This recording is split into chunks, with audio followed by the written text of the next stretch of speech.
enemigo conocido por la humanidad hasta entonces.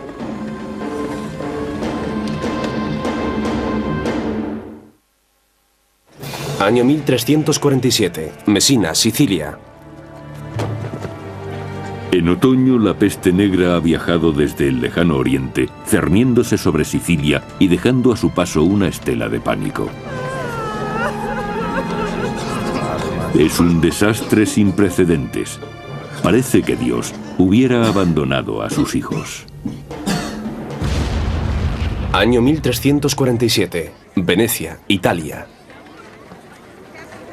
En Venecia, Agimed, el sirviente judío de un varón suizo, encuentra todo lo que su señor le ha encargado: azafrán, canela, sedas y pieles. Pero también algo más, pues entrado el otoño, los barcos mercantes de Oriente traen la muerte consigo.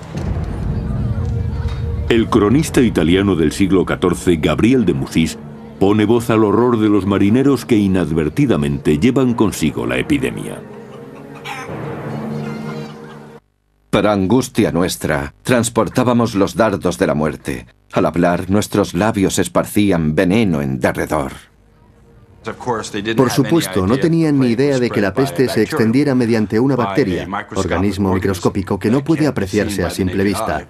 Pero se dieron cuenta de que la enfermedad podía transmitirse de una persona a otra. Cuando Agimed inicia el regreso a Génova, el mundo que deja atrás empieza a desmoronarse. Los venecianos agonizan y mueren en la increíble proporción de 600 al día.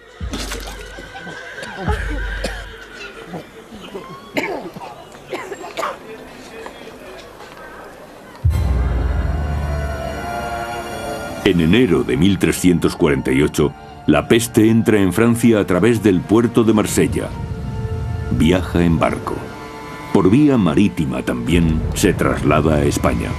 En Barcelona perece el 60% de la población. Imaginemos una persona, un marinero que trabaja en los muelles, por ejemplo, que es picado por una pulga infectada. Subirá al barco y seguirá con su trabajo normalmente, pero al cabo de unos días se enferma. Se trata de personas que se trasladan de una parte a otra antes de enfermar. Por supuesto, en el barco habrá ratas infectadas, con sus pulgas, y después, cuando el barco arribe a puerto, esas ratas y sus pulgas saldrán y extenderán la enfermedad por todas partes. 1348. Aviñón, Francia. A comienzos de primavera, la pandemia llega a la desembocadura del Ródano, a Aviñón, donde reside el Papa. Vigneray, je vous en supplie. La maladie frappe à la porte. Doctor, noter per mio protegere. Aunque Guy de Siliac le apremia para que huya, Clemente VI se niega a abandonar su palacio.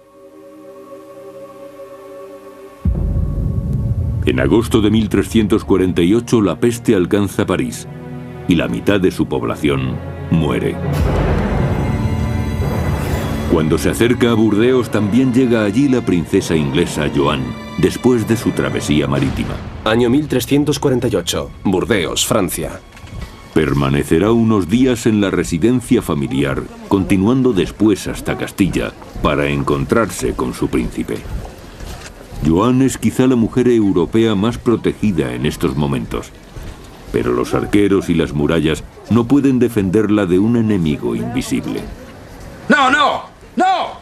Vous ne pouvez pas passer ici! No! C'est très dangereux pour la princesse! Como un fantasma, la peste ataca sin ser vista, aniquilando familias, vecindarios, la abadía local, toda la ciudad. Pero antes de sembrar la destrucción, alimenta el terror. Nadie podía hacer nada. Y esa sensación de impotencia, al encontrarse frente a un peligro que no se podía controlar, es lo que hace de la enfermedad algo tan dramático. Intentemos imaginar lo que debe ser oír que en la ciudad del otro lado de la montaña ha muerto ya el 75% de la población. Porque así era en efecto. Antes de que la peste alcanzara un lugar, ya se tenían noticias de su cercanía. Y la población tenía tiempo de pensar en lo que se avecinaba. Realmente, no puedo imaginarme un tormento mayor. 1348, Cornwall, Inglaterra. Llevados por el miedo, los burgueses huían de las ciudades, dejando a los pobres abandonados a su suerte. En las obras literarias de la época se habla de la cobardía de estos personajes, de los ricos que escapan de la ciudad. ¿Quién queda, pues, para hacer frente a la muerte? ¿Quién queda en las ciudades sufriendo sino los pobres, los que no pueden huir como lo hacen los ricos? En Inglaterra, Eduardo III y su hijo mayor se retiran a una de sus propiedades campestres, cerrando el paso a los visitantes.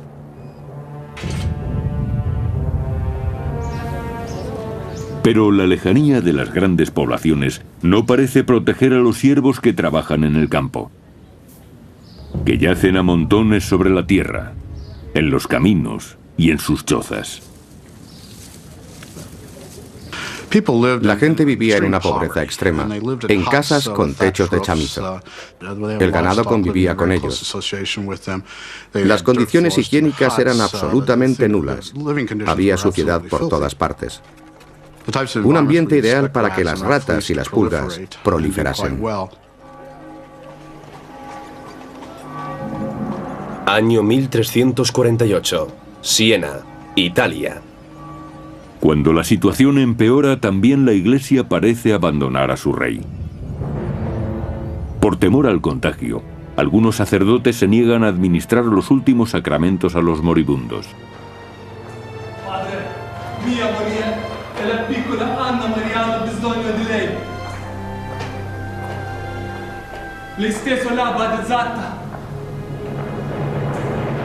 Para las gentes del medievo, morir sin recibir los últimos sacramentos es una perspectiva más aterradora que la propia muerte.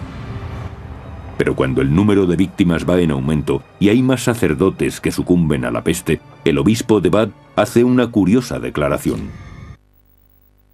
Si una persona en peligro de muerte no puede ser asistida por un sacerdote, deberá confesarse con un hombre laico, o si no hay ningún hombre presente, también servirá a una mujer. En estas circunstancias, el instinto de supervivencia supera a los sentimientos heroicos. Ni siquiera los lazos familiares pueden unir a sanos y enfermos, como atestigua un gran escritor de la época, Giovanni Boccaccio. Los familiares no merecían más cuidado que los perros. Les arrojaban comida y bebida al lecho y después se les abandonaba. Al principio, si una persona enfermaba, la familia se ocupaba de ella y los vecinos colaboraban. Pero al advertir el contagio es fácil imaginar que pronto todos dejaron de ayudarse. Cuando ves que una de cada 3 personas muere, eso lógicamente afecta a tu mentalidad. Por supuesto, influye el temor, porque todos se preguntan, ¿seré yo el próximo? ¿Me atacará la peste a mí también? ¿Me llegará a través de mi padre, mi hermano o mi hermana? A esta falta de compasión se refiere el cronista de Siena, Agnolo di Tura. El padre abandonaba a su hijo, la esposa al marido, un hermano a otro, porque esta enfermedad flagelaba igualmente al cuerpo y al alma, y así morían. La tasa de mortandad era tan alta que la fe de las personas se veía afectada hasta lo más hondo. Las enseñanzas que habían recibido de la Iglesia parecían no consolar a nadie. Parecía que no fueran aplicables a esta situación. La muerte rondaba por todas partes, nada tenía sentido. Los cimientos de la sociedad se desmoronan. Nadie sabe cómo recomponerlos. Era la venganza de Dios por la depravación y los pecados de los hombres. ¿Qué mejor manera de responder que mediante actos de penitencia extraordinarios para borrar esos pecados? Y así el pueblo aterrorizado siguió a los fanáticos que se castigaban a sí mismos en una brutal imitación del sufrimiento de Cristo.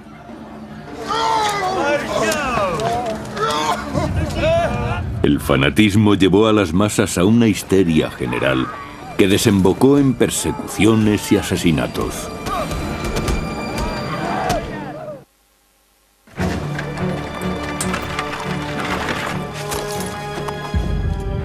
En 1348, la peste negra que partiera de Sicilia llega a Inglaterra en barcos mercantes plagados de ratas.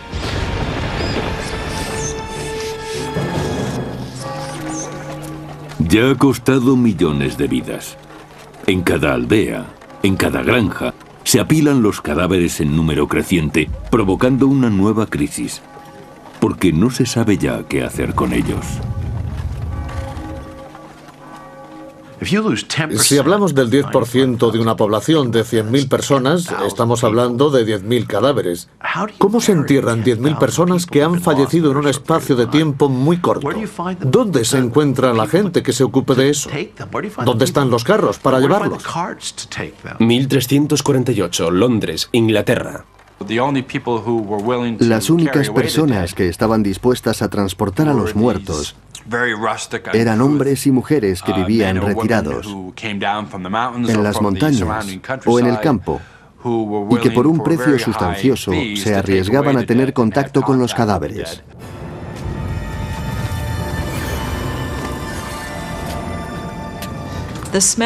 El hedor debía de ser espantoso. Y la gente trataba de combatirlo haciendo fuego y vertiendo en él algo dulce. Así pretendían enmascarar la fetidez del ambiente. Tampoco podían hacer mucho más. Durante el verano de 1348, en Londres, hay que buscar enterramiento para casi 300 cadáveres al día. Y en Aviñón es todavía peor. En solo 6 semanas, 11.000 personas son enterradas en un solo cementerio. Se decide entonces que el Papa bendiga el Ródano y los cadáveres incontables reciben sepultura anónima en el río. Pero quizá eso sea preferible al enterramiento en masa que se practica en Italia. Los enterraban por capas, como en una lasaña. Echaban una capa en el fondo, un poco de basura encima, más cadáveres, más basura, una tercera capa y los cubrían. En la región de la Toscana, en Siena, la mortandad es ya incontrolable. La mitad de la población ha caído víctima de la peste. Un ciudadano de Siena, Agnolo di Tura, se lamenta amargamente. Sus palabras siguen pareciendo sobrecogedoras 6 siglos y medio después. En muchos sitios se cavaron profundos pozos y los llenaron de cadáveres. Y cuando esas zanjas y esos pozos estuvieron repletos, cavaron otros nuevos. Yo, Agnolo di Tura, he enterrado mis 5 hijos con mis propias manos. Tanta gente murió que todos creían que había llegado el fin del mundo. A pesar del riesgo personal, algunos valientes deciden combatir el caos. 1348, Aviñón, Francia. Muchos médicos han abandonado a los enfermos para salvar su propia vida. Pero no Guy de Chiliac. Él se quedó. Yo creo que no fue tanto cuestión de valentía como de curiosidad científica. Quería saber en qué consistía ese demonio, cómo actuaba. Guy de Chauliac hizo lo que haría un investigador actual.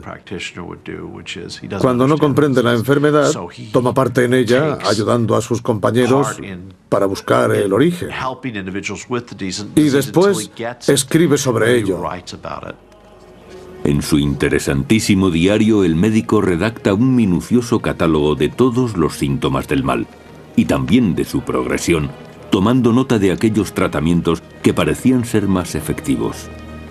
Al parecer, en el verano de 1348, Guy de Chiliac prescribió el fuego para prevenir al Papa Clemente VI del contagio.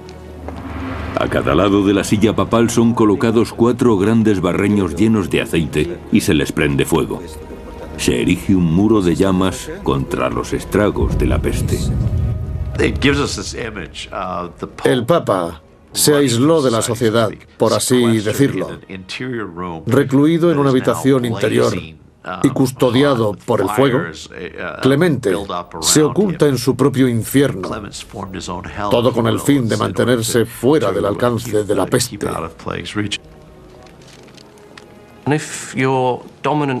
Si la teoría dominante en la época dice que la causa de la